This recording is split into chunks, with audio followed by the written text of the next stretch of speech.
All right. Hello, everyone, and welcome to this month's Aroma Explore the Wheel. This month, we'll be talking about palm fruits and melons, and it's going to be really fun. I'm excited for our topics today. And with that, I'm just going to go ahead and get started. So let me go ahead and share my screen.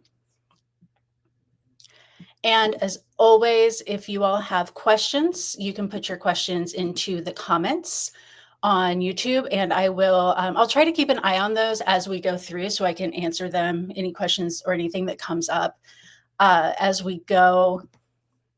Forgive me if I don't get to it right away. I'm juggling like 3 different screens right now. So um, this month, Pome and Melon. So this is our first time we're doing kind of a 2 different fruits, but it worked out well. So hopefully everybody is excited for plum and melon fruit. So when we're talking about this, and I'm getting ahead of myself because I'm so excited about our topics today.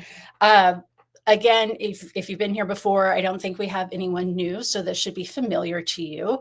By remaining on this webinar, you're agreeing to the code of conduct. You can find the full code of conduct on my website, and that also in the email that you got from me will give you the link for you to go and review that. Basically, don't be mean to each other. Don't be mean to me. Don't steal my work. Of course, you're totally welcome to, screenshots, pictures posted on social media, anything like that. Just, if you want to use my slides for something, just let me know. It's never a big deal. You'll have access to these slides in the video for 30 days. If you would like to have access for longer than that, just shoot me an email. Again, not a big deal at all to let you all have that. And I want to, again, just give a couple of disclaimers. I know everybody's returning, but I am an employee of the Cicerone certification program. This is a completely independent project on my own. So this is not affiliated with or endorsed by the Cicerone program.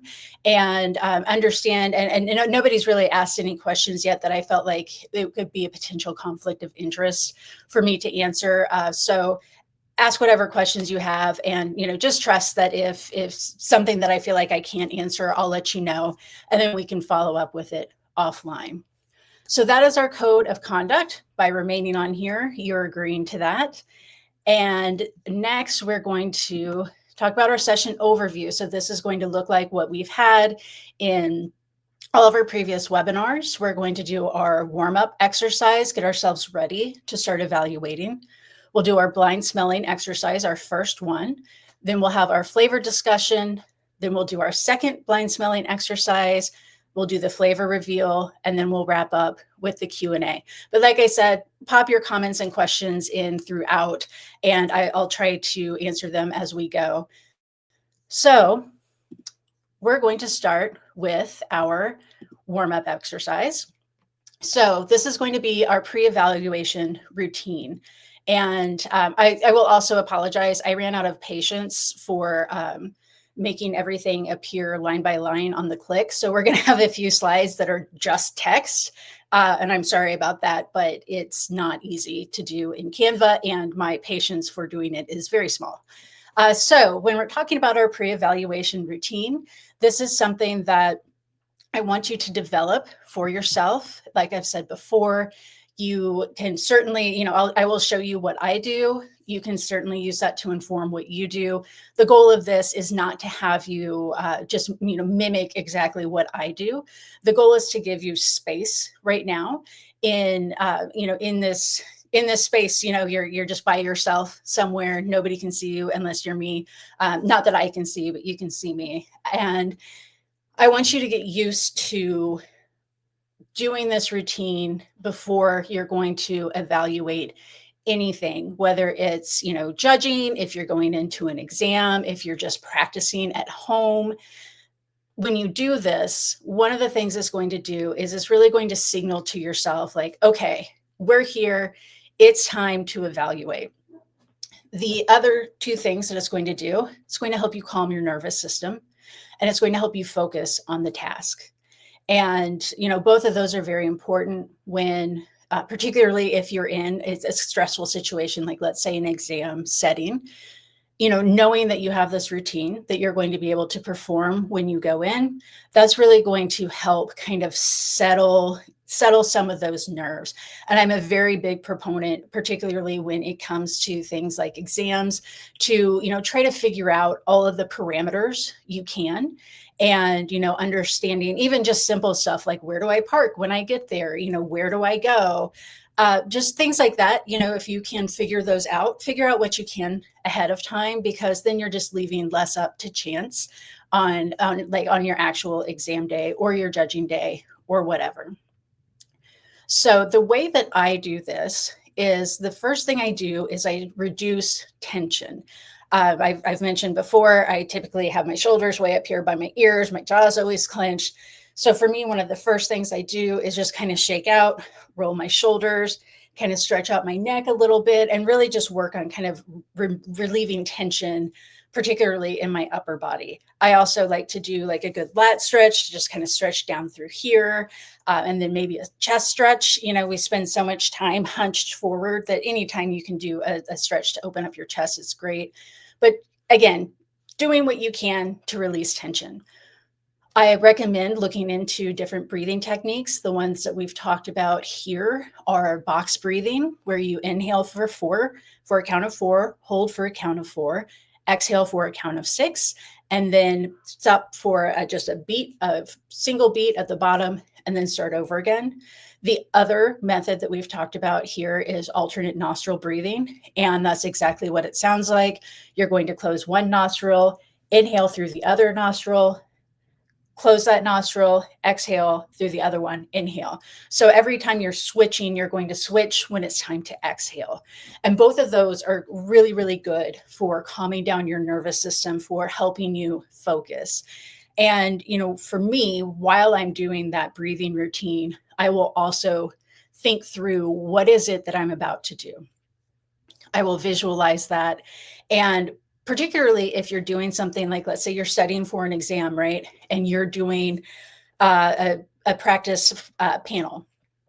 That's something that I would always do as well, is even at home, anytime I was doing a practice panel, I did this and I basically pretended like I was in the exam setting, right? So I would say, like the goal of this session is I'm going to evaluate 6 styles blind and try to figure out what the style is.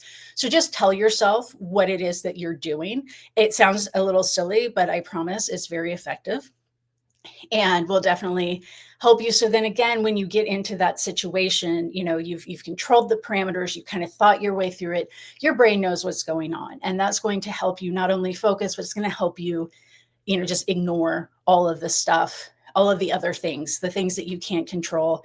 If you're focused and you're locked in because you do this routine, because you've taken the time to develop this routine and think through what is it for me that will make this effective, then your brain's like, nah, we don't need to worry about the rest of that stuff. We know what we're doing here. So what we're going to do now, I'm going to give you about a minute or so to kind of go through whatever your pre-evaluation routine is. If you don't already have one and you're kind of figuring it out as we go through these webinars, this is also the space where you can try something new. And I would encourage you to try something new in a kind of a safe space like this, rather than like on exam day or something like that. So we're going to take a minute and we're going to go through our personal pre-evaluation routines.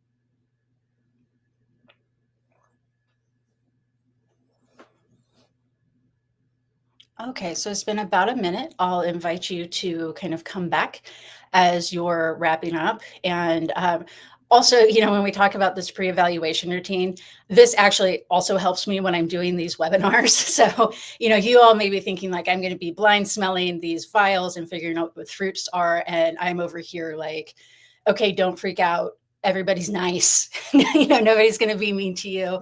And like, it's this is a happy time for me. I really don't have to like jazz myself up for it, but I do have to remind myself that yes, people are here because they want to hear what you have to say. So just so you all know, when you're doing your pre-evaluation routine, that's what's going on my end. So we'll go to our blind smelling instructions.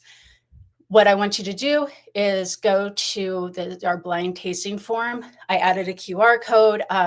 If you use it and it doesn't work, please let me know. But we're going to go to our blind tasting form. You're going to enter today's date well, yeah, I guess whenever you're watching it, it will be that day's date.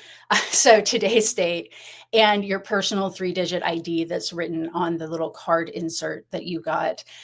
Then for each vial, enter the 3-digit number on the bottom of the vial, smell the sample, enter the fruit aroma that you detect, and then click submit.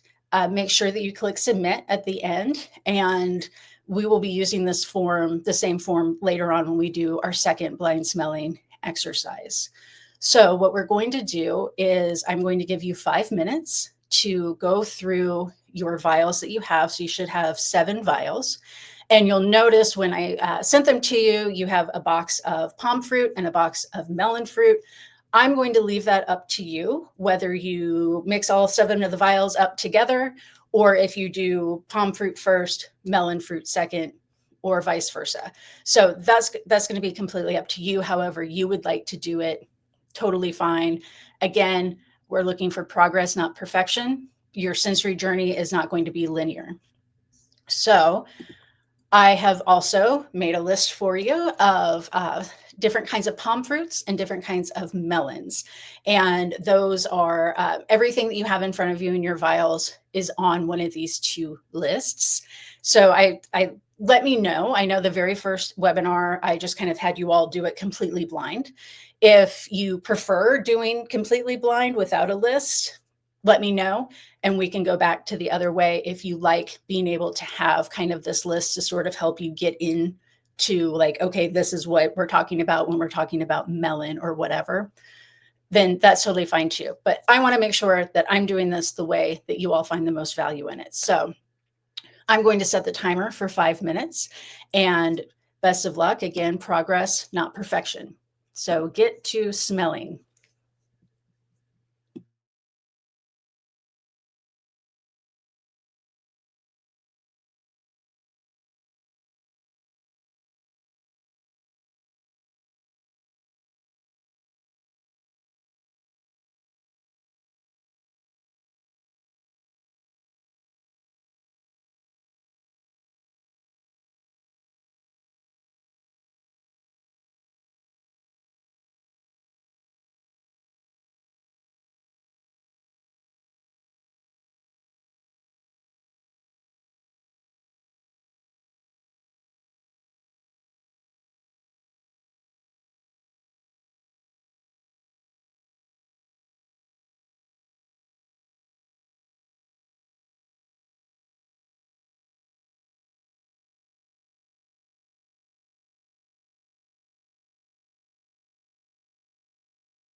Okay.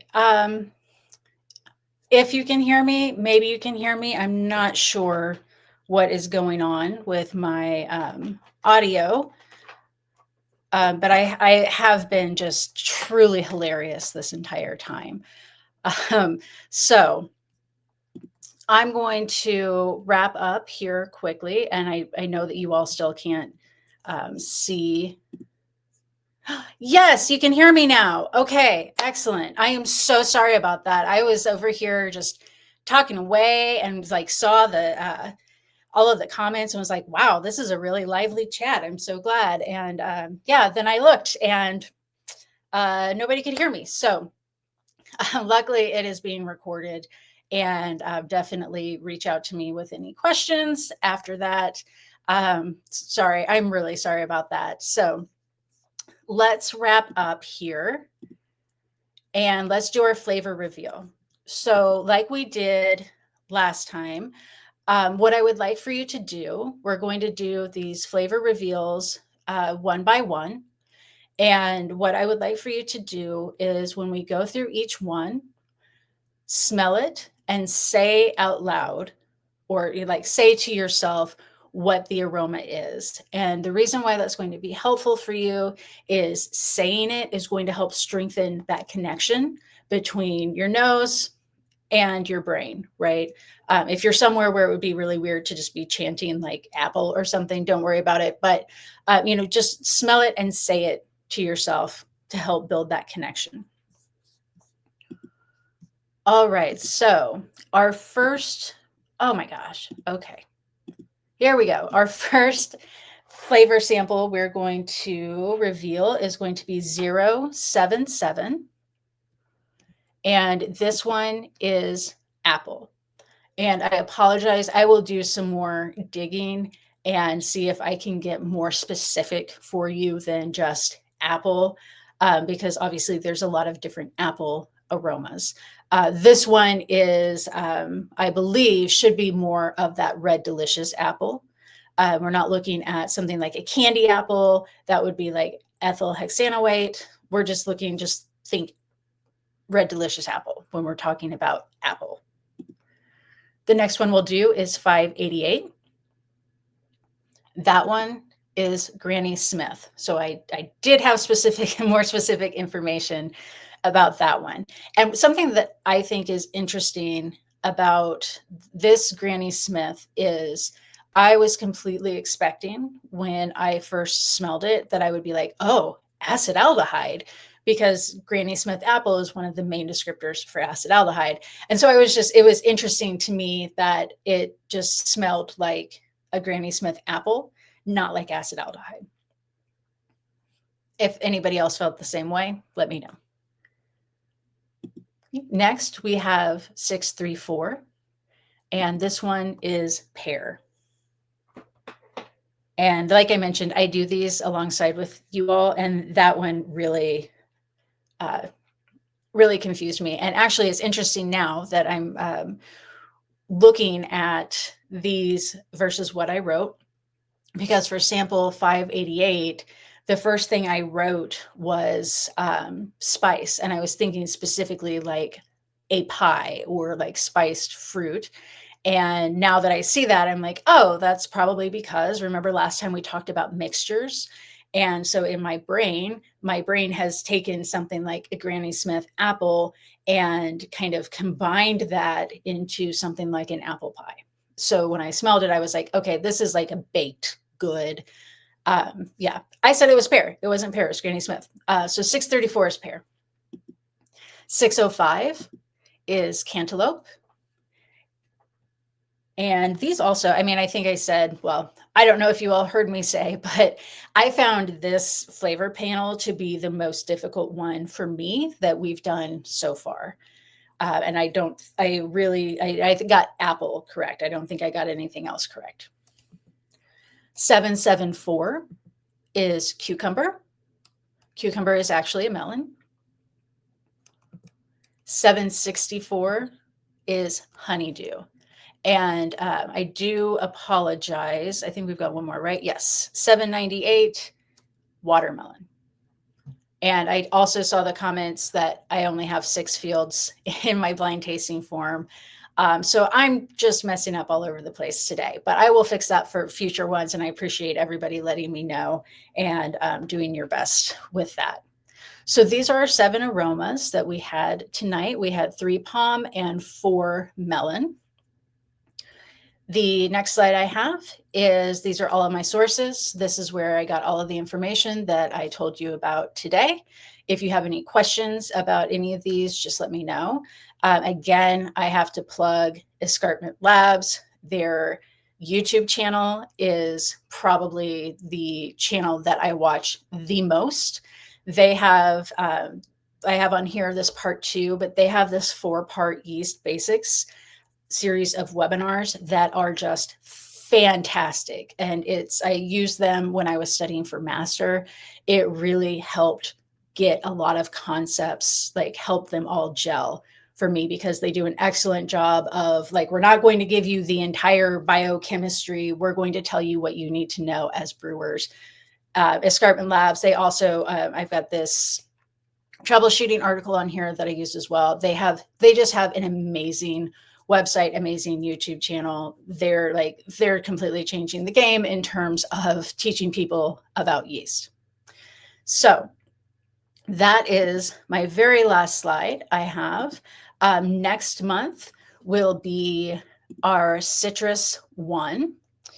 And I have an idea of kind of where I want this flavor discussion to go when we get to citrus. But if there is something, like today we talked about esters, we've talked about thiols, we've talked about specialty malt.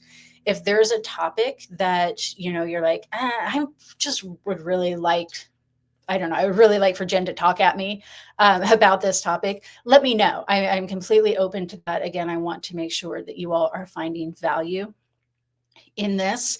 And if there's, I kind of pick these based on, kind of what I feel like doing or what I think will tie in well to it. But if there is a specific topic you would like, please let me know. I would love to hear from you. So with that, if you all have any questions, I am really so sorry that I was just talking to nobody this for most of the time. You all will get the link to this video tomorrow, as well as a copy of my slides, of these slides specifically. So if you have any questions, you can always reach out to me if you have questions. But if you have questions because you couldn't hear me most of the time, just let me know, and I will be happy to provide you with some more information. So thank you everyone so much for joining me tonight, for hanging in there. I guess I kept apologizing for just the blocks of text on all of my slides. Turned out that was actually probably a good call this time, so you could at least get most of the information on there. So thank you, everyone.